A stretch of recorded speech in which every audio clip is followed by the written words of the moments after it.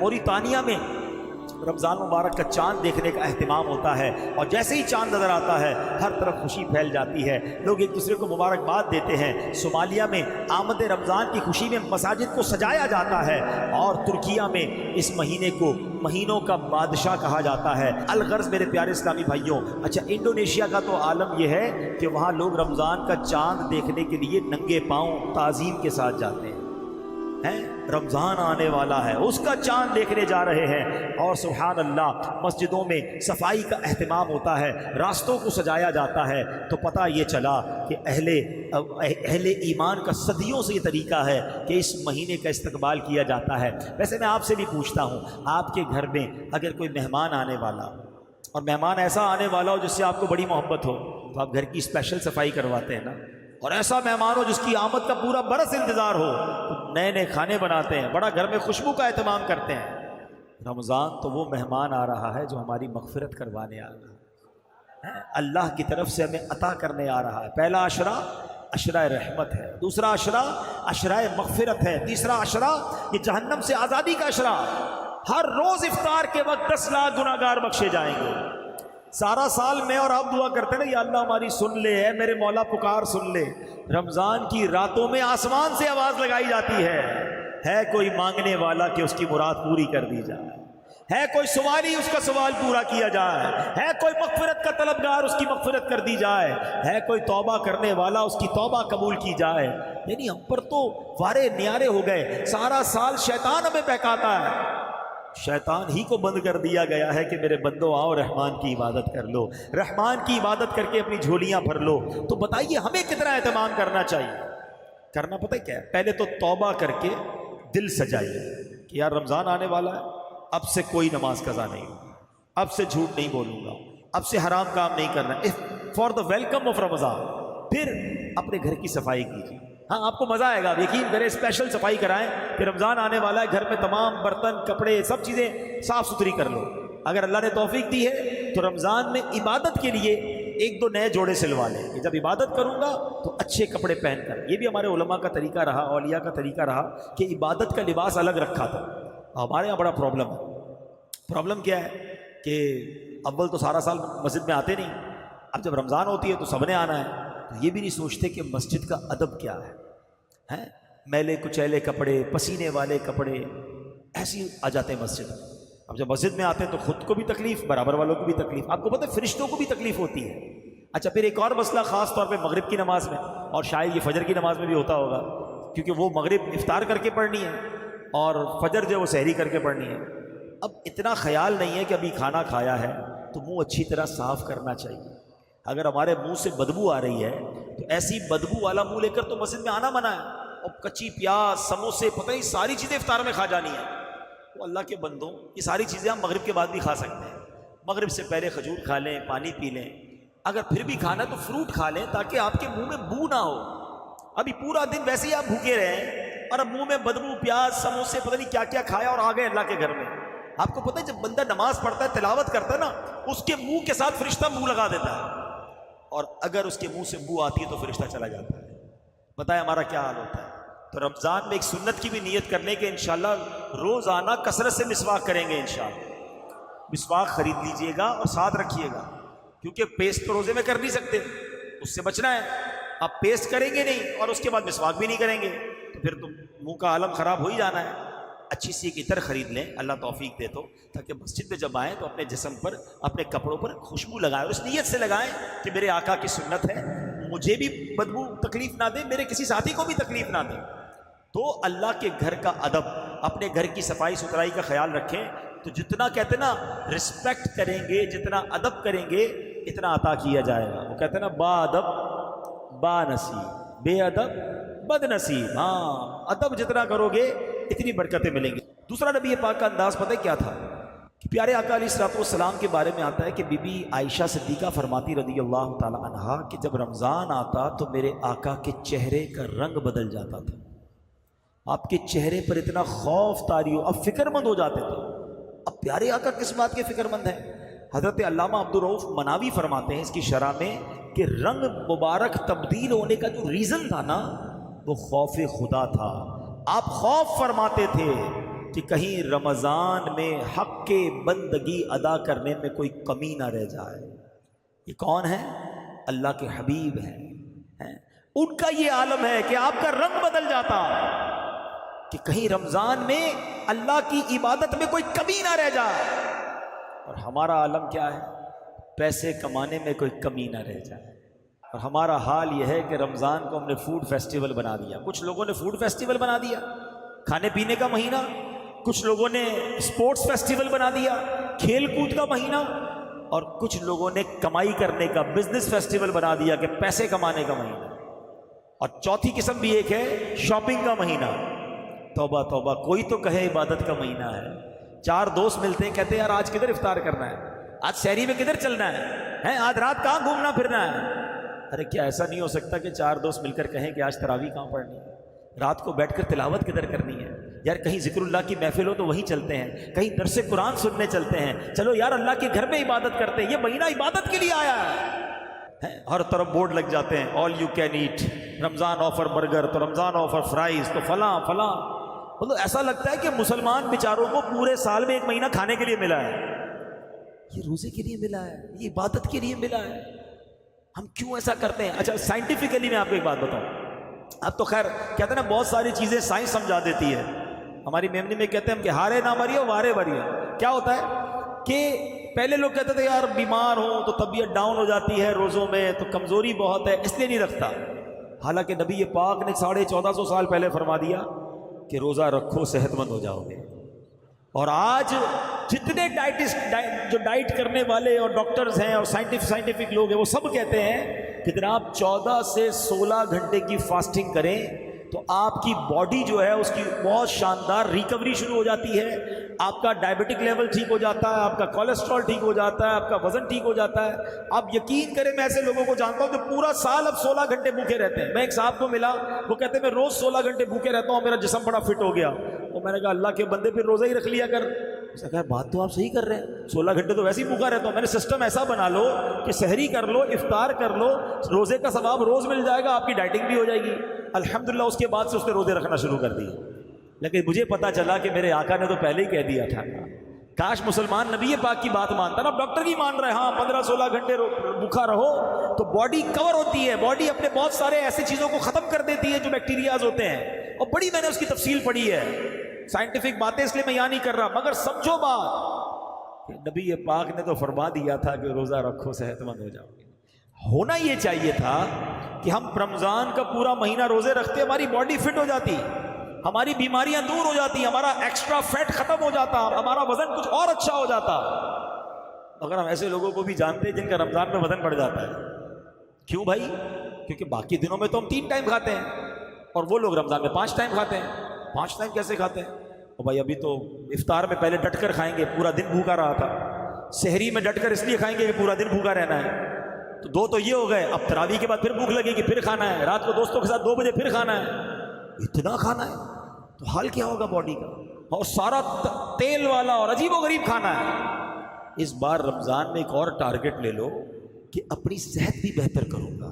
واقعی یہ موقع مل رہا ہے آپ کو کہ اگر آپ یہ فرائز اور اس طرح کی چیزیں جو آپ کی باڈی پر امپیکٹ کریٹ کرتی ہیں وہ نہ کریں. آپ دیکھیں رمضان میں ایک اور میں آپ کو اس کو کیلکولیٹ کرنے کے لیے بتا رہا ہوں کہ 8ویں 10ویں روزے سے آپ کو مسجد میں بہت سارے کھانسنے کی آوازیں شروع ہو جائیں گی. شروع کے 2-4 روزوں میں آپ کو کم آئیں گی، اس کے بعد تراویح میں ہر دوسرا آدمی کھانس رہا ہوگا. کیوں کھانس رہا ہوگا؟